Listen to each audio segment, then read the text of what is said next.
ସକାଳୁ ସକାଳୁ ବୋଉ ଭଣ୍ଡା କାଟୁଥିଲା। ପଚାରିଲି, ବୋଉ କ'ଣ କରୁଛୁ?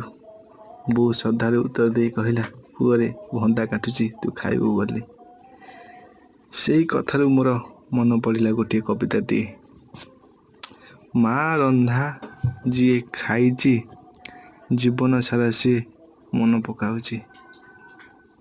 ମୋ ମା ମୋ ପାଇଁ ଭଣ୍ଡା କାଟୁଛି, ମୁଁ ନିତିଦିନ ତାକୁ ଖାଉଛି। ଖାଇସାରି ମା କହିଲା, ଯା ପୁଅ ତୁ ମୁଗ ବାଢ଼ା, ବାଡ଼େଇ ସାରିଲା ପରେ ଦେବି ତୋତେ ସେଉ କମଳା।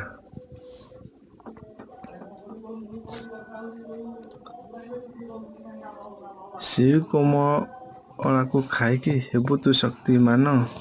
ସେଥିପାଇଁ ଚ୍ୟାନେଲକୁ ସବସ୍କ୍ରାଇବ୍ କରିଦିଅନ୍ତୁ। ରହିଲା ମୋର ରାଣ। ଜୟ ଜଗନ୍ନାଥ, ଜୟ ମାତା ପିତା।